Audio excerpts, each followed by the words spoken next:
Waterfront. Kegel calling. The National Broadcasting Company presents Lou Kegel, ace New York detective, fighter of crime on the waterfront.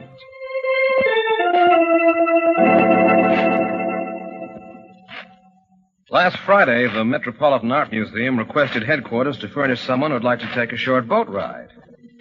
Seems a few of their highly valued paintings were slated to be put on exhibition at a kind of international go-to being held down in Bermuda, and they wanted a man to come on along and see that nothing happened to the stuff. So I went to Bermuda. And it's a pretty little island. I liked it. Oh, there wasn't much to do. Played some golf. Got into the water once or twice.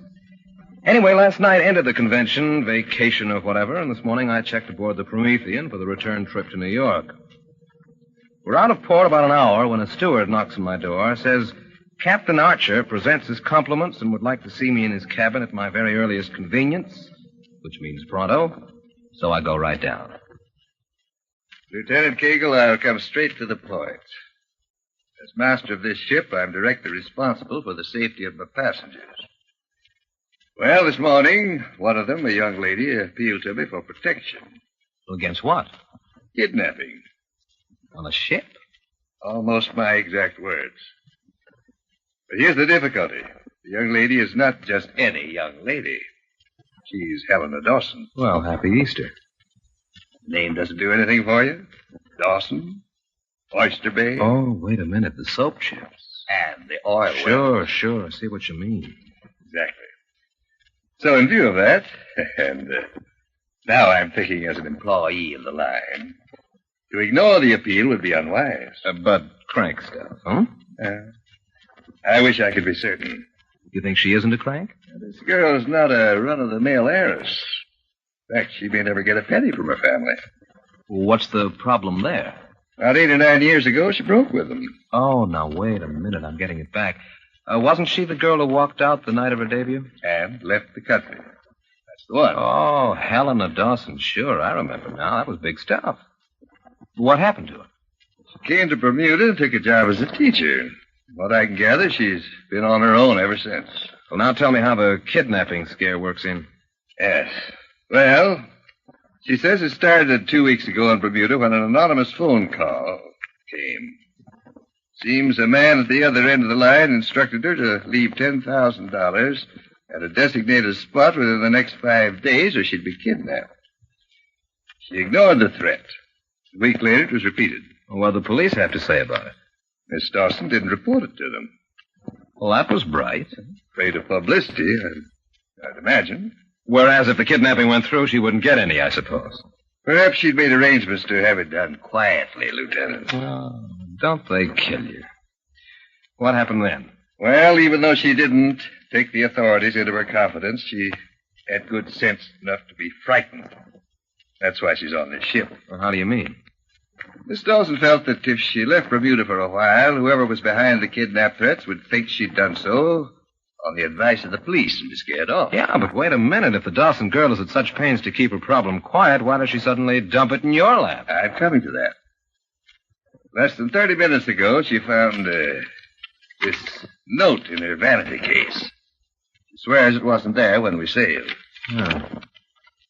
The price remains the same, but now it's pay up or else you won't leave this boat alive. But what's this about a white scarf? Oh. Well, according to Miss Dawson, that was originally mentioned in the second threat she received by phone in Bermuda. The man told her to appear at a certain time in the Hamilton post office wearing a white scarf if she was ready to accept his terms. That would be the sign. Movies. Everybody goes to the movies. Now he wants her to wear it in the ship's salon tonight, any time between 10 and 12. Mm-hmm. Well, what do you make of it, Lieutenant? You asking me to come into this? I'd be very grateful. So would Miss Dawson.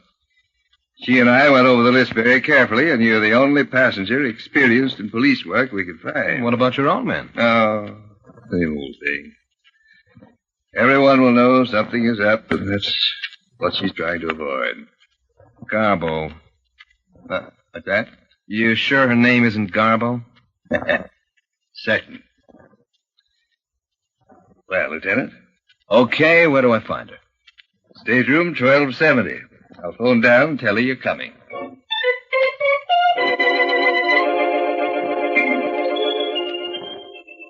Either I hadn't been listening, or else Captain Archer had purposely avoided describing Miss Dawson, because for some reason or other it gets stuck in my head that she's mostly on the plain side.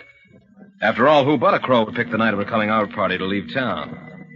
I keep on like this all the way down to her stateroom, and by the time she opens the door, I'm prepared for anything from Tugboat Annie to the Medusa. Good morning. Is this 1270 stateroom? You're Lieutenant Cagle? Yes. Is Miss Dawson expecting me? I'm Miss Dawson. Won't you come in? Thanks. I'm Lieutenant Cagle. Captain Archer phoned to say that you'd take the case. I don't know what the usual fee for a thing like this. No. That's a private detective. This comes out of your taxes. I'm on the New York force. Oh, but surely no one expects you. I'm not on vacation. Forget it. Let's talk about the note you received.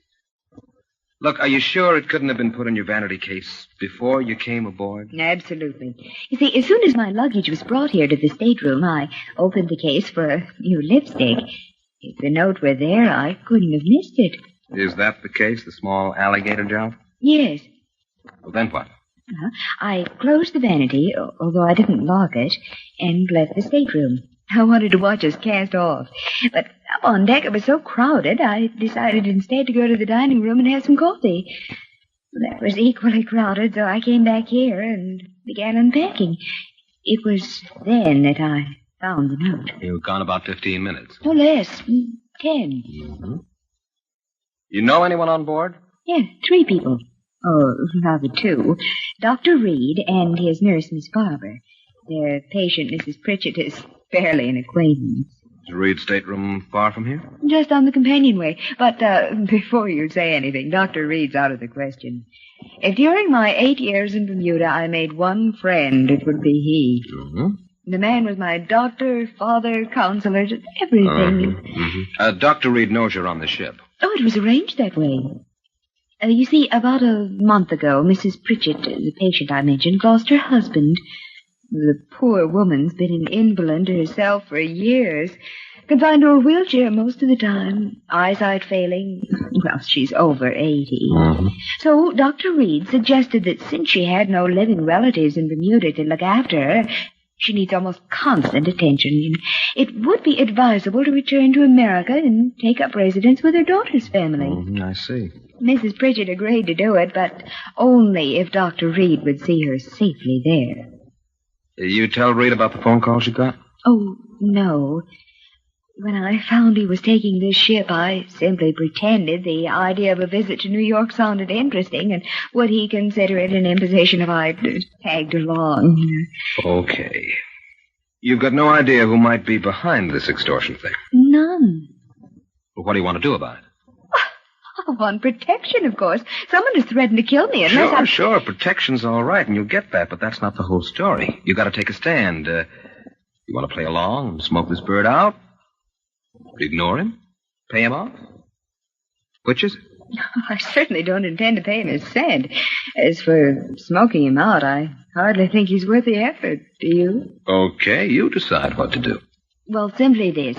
We arrive in New York within 48 hours, and if during that time you'll protect me, with as little ceremony as possible, from whomever wrote that note, be he public enemy or pickpocket, I won't ask for anything else. You mean just hang around in the background like a bouncer? Or in the foreground, like a traveling companion. I'm an easy person to get along with. Well, when does it start? Right now, I guess. Maybe the dining room's not so crowded now. Helena. If it isn't, would you join me for a cup of coffee? Lou? Lou? Delighted. I'd be delighted.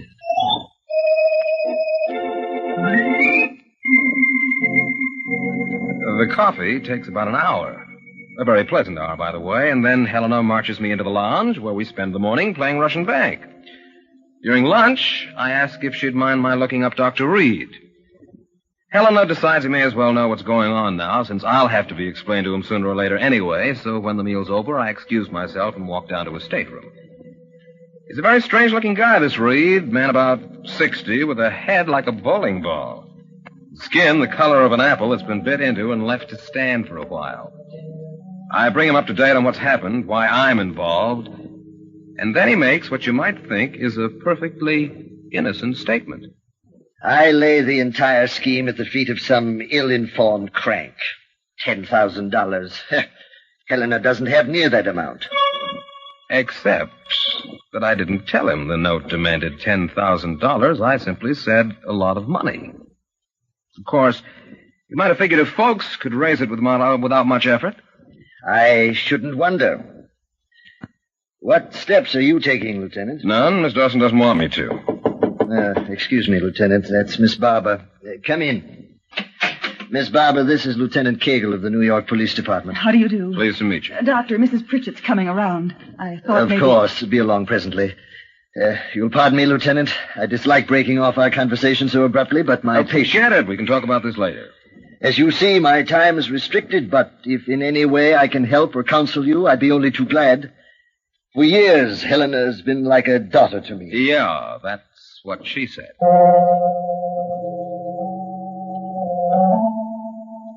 Reed certainly put his foot in that one. I just hope the look on my face didn't give it back to him. $10,000, huh?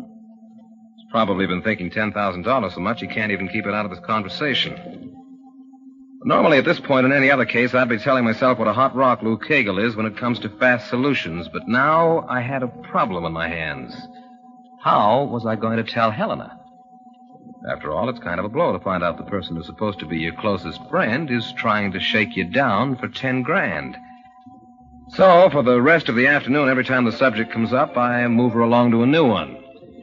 After dinner, we kill most of the evening sitting around the ship's salon, and by 11 p.m., when they close, I've decided I can't put it off any longer.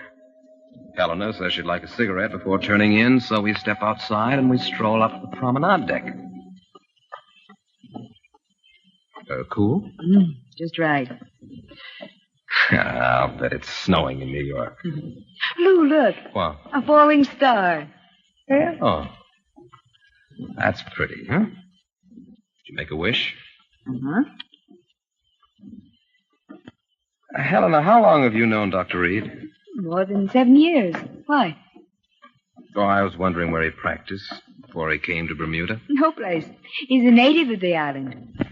Reed was born there? Lou, are you cross-examining me? Sorry. It's an occupational disease. Oh, I met Dr. Reed in 1941, the winter. He nursed me through a case of the grip. And then when I got well and tried to pay him, he wouldn't take the money. How come? He knew how much a school teacher made. Pretty rough, huh? Not if you taste so simple. $1,650 a year. Which, I imagine, went for cigarettes. Oh, I lived on it. What's more, in 2 years, I'd saved enough to buy a second-hand car that I used to go around. Helena, look out. Get down. Don't move. Hug the wall. It came from up on the boat deck. But what? Stay here. Where are you The going? boat deck. Hug that wall and don't move. I'll be back in a minute. It was Reed. As he raised the gun, I'd caught his shadow in the hatchway above us. A head like a bowling ball. You couldn't miss it. I creep up the stairs fast, about 2/3 of the way, then flatten down and heist myself forward till the deck spreads out just level with my eyes.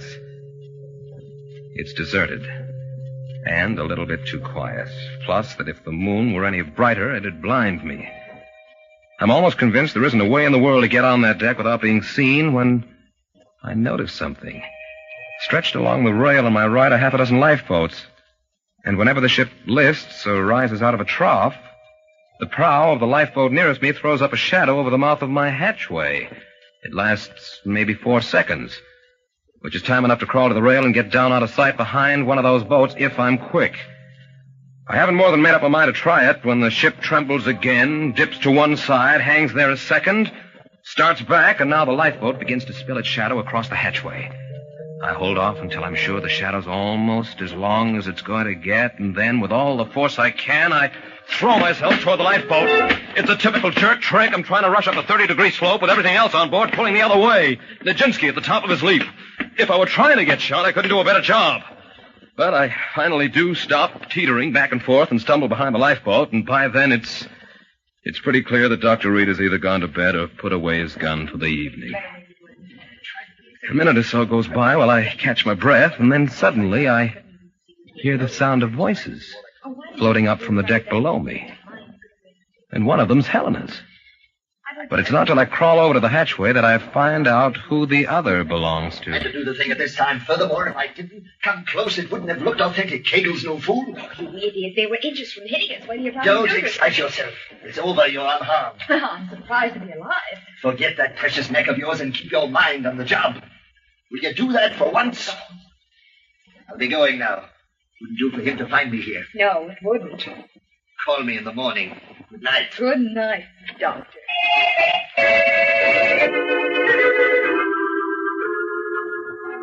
It seems like 10 years before I get to my feet and walk down the deck from that hatchway.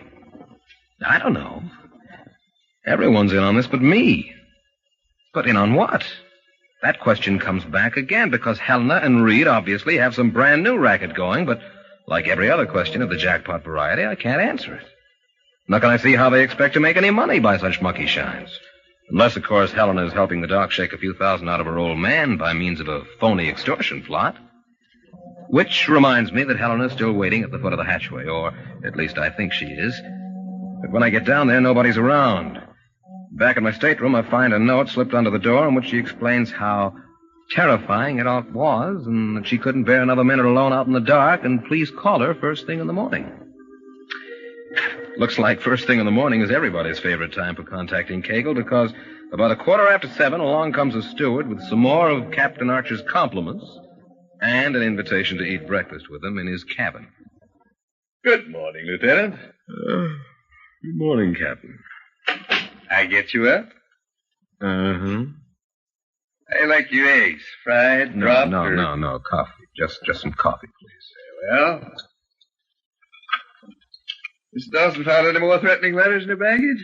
Well, not that I know of. No cream, thanks. All right. Here you are. We, did get some action last night. Hmm? Gentleman who'd been hiding up on the boat deck fired 2 shots at us.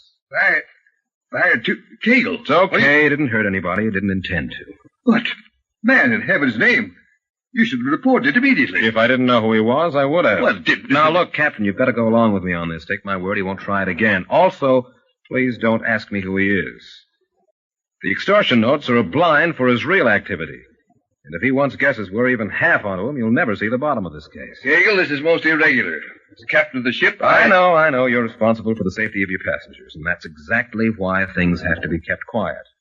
Unless we really hustle, this bird might slide through without having a glove laid on him. As it stands now, I can't guess what he's up to, but I'll bet it's illegal. Yes. What time do we dock tomorrow? 10 in the morning, New York time. Mm-hmm. What's use my planning any further for tonight's dinner, I suppose. Dinner? Just a little thing. Last night out, stretching a custom. Thought perhaps you, Miss Dawson, possibly that doctor friend of hers might join me. That sounds fine. Why call it off? Well, view of all the tension. There isn't any tension.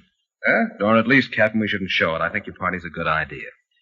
For a fact? Sure. If you want me to, I'll issue the invitation. Good. Grand. I wish you would. 8 o'clock this evening, my table. Come early. We'll have some cocktails.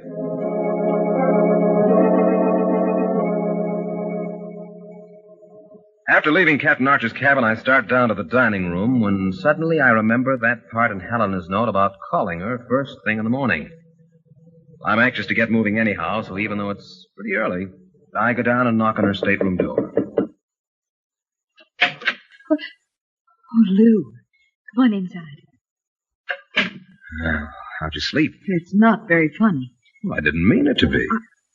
I'm sorry. It's just that all night I kept seeing Don't her. apologize. You've got good reason to be jumpy. Who was it? Did you see anyone find anything out? Whoever shot at us was off the deck before I got up there. Well, what am I going to do? I'm afraid to leave the room. I'm afraid to stay in Oh, it. come on now. Get a hold of yourself. It's broad daylight. No, it won't be broad daylight forever, Lou. Have you had your breakfast yet? What? Breakfast.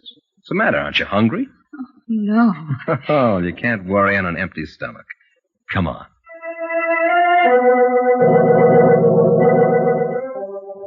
was a good act, all around.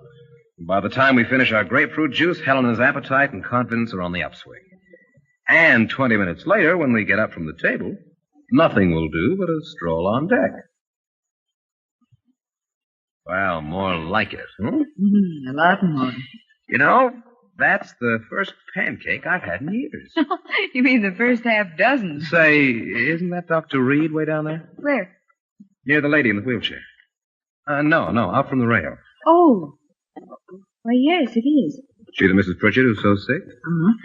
It's odd, Miss Barbara. The nurse doesn't seem to be around. Somebody's sitting on the other side of the wheelchair. Oh, that's she. I couldn't see her at first. Oh, Lou, before we get up to them, don't say anything about last night, will you? Okay. All bundled up, isn't she? Who? The old lady. You can hardly see her face. What's the matter? They afraid she'll catch a cold? That, she already has one. Good morning, Doctor. Helena, good morning. Morning, Lieutenant. Dr. Reed, Miss Barber. Good morning, sir. Morning, Miss Dawson. Would you mind awfully if we continued our conversation a few feet away from my patient? She's had a very bad night. Just now dropped off, and the slightest sound. No. Of course, we understand. Poor woman. I'm coming to regret ever having advised the trip. This'll do. We're far enough. What's wrong with her? Just now?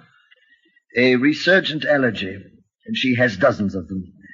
I thought getting out of that stuffy cabin for a bit might help.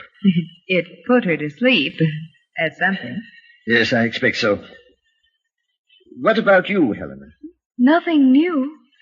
Doesn't surprise me. Crank notes. I'll wager the lieutenant's seen scads of them. A couple.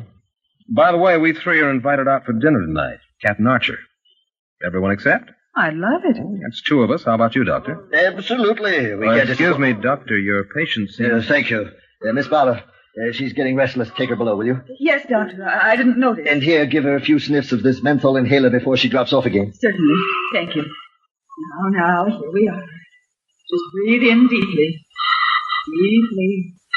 That's the spirit. She's quieting down. Fine. You'd best go back to the stateroom. I'll be with you directly. Can you forgive me? About this evening, tell Captain Archer I'll make every effort, but please explain the situation to him. Oh, of course we will. Thank you. Goodbye. Goodbye. Bye, Lieutenant. Doctor. Yes? You dropped something. I? Your fountain. Here. Why, so I did. Thank you, Lieutenant. Thanks very much. At last, there's something. Maybe only half of something, but anyhow enough to move ahead with. It's late afternoon before I shake Helena long enough to start the machinery for cablegram to the Chief of Police, Hamilton, Bermuda. And I'm still waiting for an answer at 7:15 when Captain Archer's farewell dinner party gets underway. Dr. Reed managed to come after all, a break I intend to take advantage of, but quick. On the third martini, he begins to lose that alert look of his, so I push back my chair, mutter a few excuses, and start out of the dining room. Crossing the mezzanine, I take a peek over my shoulder to see if the sudden exit provoked any comment from Reed or Helena.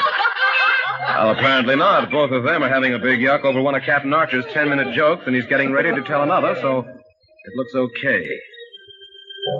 2 minutes later, I'm standing in front of the door to Reed's stateroom, fingering a skeleton key. There's only one thing. The adjoining room, the one occupied by Miss Barber and the old lady, is connected to his by a door that may or may not be open. If it is, I'm a gone dog, but since I've come this far...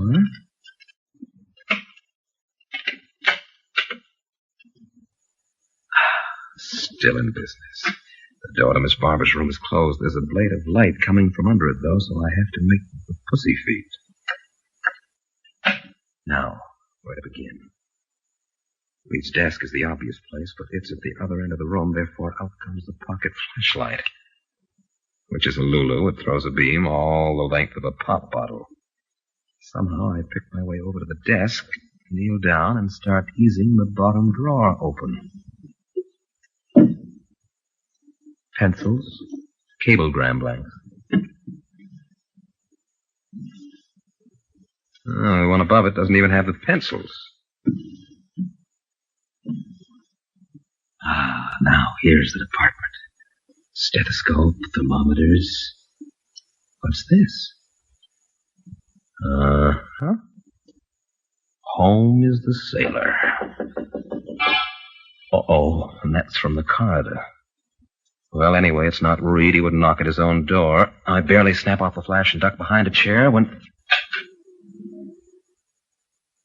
It's Helena. She just stands there, peering through the half-open door into the darkness, listening.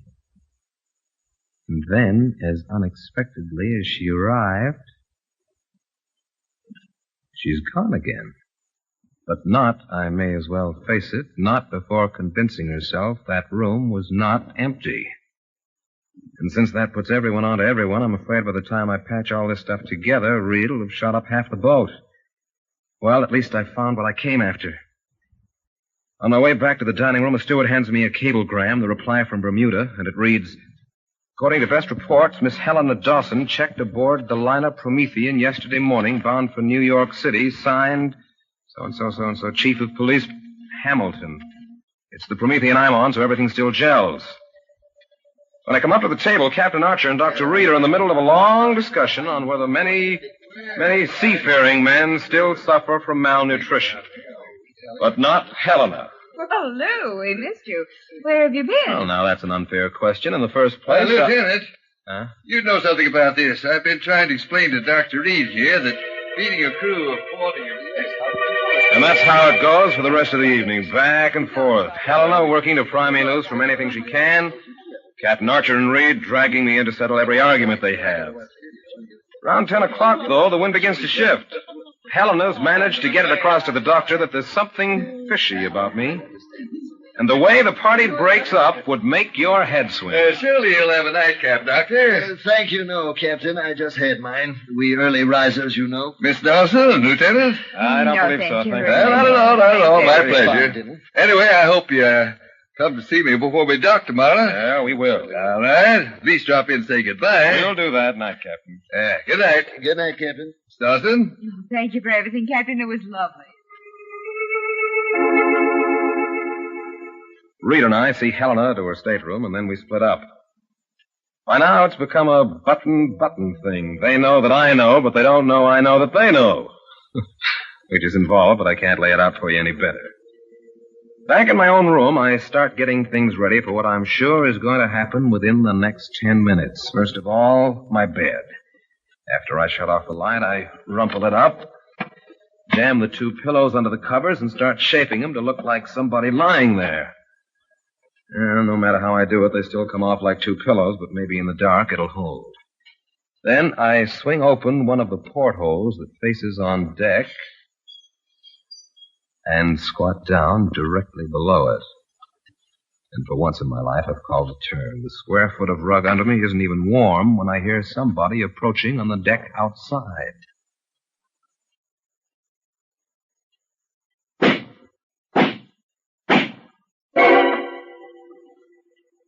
I count a slow 20 before I edge over and pick up the phone. Now, maybe this sounds porky, but if a ballistics expert can't turn the 3 slugs he'll dig out of my mattress into an attempted murder charge, I'll hand in my badge. Operator. Connect me with Miss Dawson's stateroom, will you? 1270. One moment, please.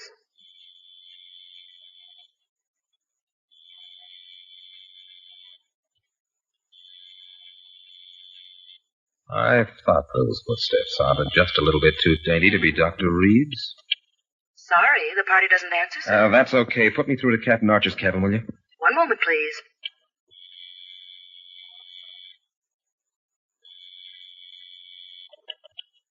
Hello? Captain Archer? Yes? Lieutenant Cagle. We're about to go to work. Strap on your pistol. You got the man who shot at you last night? I've got his number anyway. How soon can you round up a couple of men and come to stateroom 1265? That's your place? No, it's his. Why, right away. Immediately. Fine. I'll be inside when you get there, so don't bother to knock. I hang up, look down at the luminous dial on my wristwatch, and follow that second hand around for a full turn. Then I step out into the corridor and start to walk. Halfway to Reed's stateroom, a wrong thing begins growing up inside of me. Anger. Anger at the pretty face I went soft on that wound up trying to dish me a shroud. But an angry cop's no good to himself, so I worked to shake it off. And I'm still working when the door to stateroom 1265 appears in front of me, and behind the door I hear voices. Reed and Helena. Hello! Hello! You missed. Kegel, what's the meaning It's a shame to miss like that, isn't it, Helena? When you're so close, when you planned it so well. Lieutenant, you're drunk. What do you mean barging in here? You'll tell me before I leave. You'll tell me what's behind everything. Please, if there's something Your you want to face know, is why too don't you- straight. You bet there's something. 3 shots and all into the bedclothes. Some waste. What are you talking about? Here. A gun like this one. That's what I'm talking about. And if we all don't get down to some plain talk pretty soon, Lieutenant Kegel, you can beat me out of your Captain, hands. gun was off. In the name of heaven, Archer, have your men take this man. Don't you know who these people are? No, I don't, Captain, and the same goes for you. Hey, I came down here in good faith. I won't be made a laughing stock. That's right, you won't. I've got enough in this crowd to put them away for a long I time. warn you, Captain Archer, this drunken idiot... And if you'll quiet down, I'll tell you what it is. All right, Lieutenant. Speak up, and it had better be good. If there aren't any objections... This is preposterous. Do I finish, Captain? Go on. The man who fired those 2 shots at Miss Dawson and me last night was Dr. Reed. Is that quite enough to convince you, Captain, No, that I this man... can't prove it. It's my word against his. But I did tell you this morning that I knew the man. Isn't that right? Lieutenant, And I said he meant to miss us, didn't I? So you did, but... Have you noticed how quiet it's gotten around here all of a sudden? Well, in the first place, Dr. Reed and I've been friends for 8 years. You said I 7 don't- years last night. You were friends in Bermuda, too. Wasn't that the story? All right, then tell me, how is it someone who's lived all that time on an island where they don't allow automobiles finds one to buy secondhand? And while I'm on you, where's the gun with the silencer you tried to use on me 10 minutes ago? Gun. After all, Lieutenant... After now, plenty, you- Captain, you take a look at my mattress. It's got 3 bullet holes in it. And Helena put them there. No, I can't prove it. Well, then, Lieutenant, just what can you prove? Where's your patient? Mrs. Pritchett? Captain Archer, this is the very Next last... door in the wheelchair? Lieutenant, I failed Would to you see mind bringing her in? I most certainly would. I appeal to you, Captain. Yes, we've heard all this. She's over 80, eyesight failing, weak heart. Lieutenant, if that's the case, It's not the case, Captain. She isn't 30. Her eyesight's fine, and if there's anything wrong with her heart, you can blame these 2. Oh, Lou, what's come over you Captain, will you tonight? ask one of your men to open that door? Kegel, who is it you expect to find in there? Look, you see this inhaler? It looks like the regulation menthol variety that people use for colds, doesn't it? Yeah? I took it from Reed's desk tonight. Here, smell it. Menthol? Why, that... Right, it's chloroform. He's been using it consistently on this woman that he calls Mrs. Pritchett for at least 38 hours. Now, will you get that door open? Reynolds, open it up. Wheel her in, Miss Barber. The game's over. There you are. Look at her. Even with the gray wig and the makeup job, there's not much doubt, is there, Captain? But who is she? Wake her up. She'll tell you. Captain, if you allow a hand to be laid on that woman, you'll... Yesterday morning, a young lady who claimed to be Helena Dawson came to your captain cabin and asked for police protection, didn't she? Why, of course. And then you both scoured the passenger list to see who qualified for such a job. In other words, you helped her find out how many cops were on board. That's all she wanted. An accurate count of the opposition. Turned out there was just one, me, and what a break that was for them. If I could be kept busy chasing wild geese, Reed here would be able to wheel his patient right off the ship without even lowering his head. But I... Here's the don't way see- smart crooks work, Captain. An hour ago, the chief of police in Bermuda sent me a wire saying that Helena Dawson was on this ship. Which is just what everybody's been telling me. If I hadn't smelled that chloroform on deck this morning, the investigation would have stopped right there. The chief was right. She is on this ship, but not the way he thought. Helena Dawson was kidnapped, drugged, and brought aboard in a wheelchair. That wheelchair. And if you don't believe me, wake her up. She knows her own name. Nurse, bring her in. Captain Archer, I'm warning you the consequence for such an... I'm prepared to accept them. Bring her too, nurse.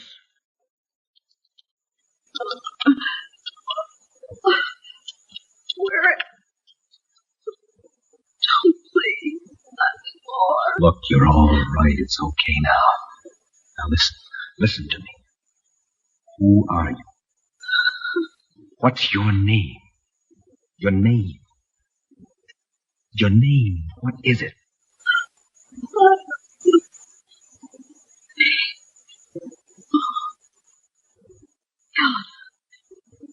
Helena Dawson. Okay.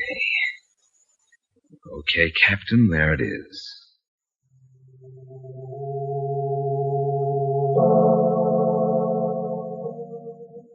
Sure enough, there it was. A couple of phony names and wrong guesses, and a cop, any cop who happens to be standing downwind of your chloroform inhaler, and the next thing you know, everybody needs a lawyer. Even smart crooks.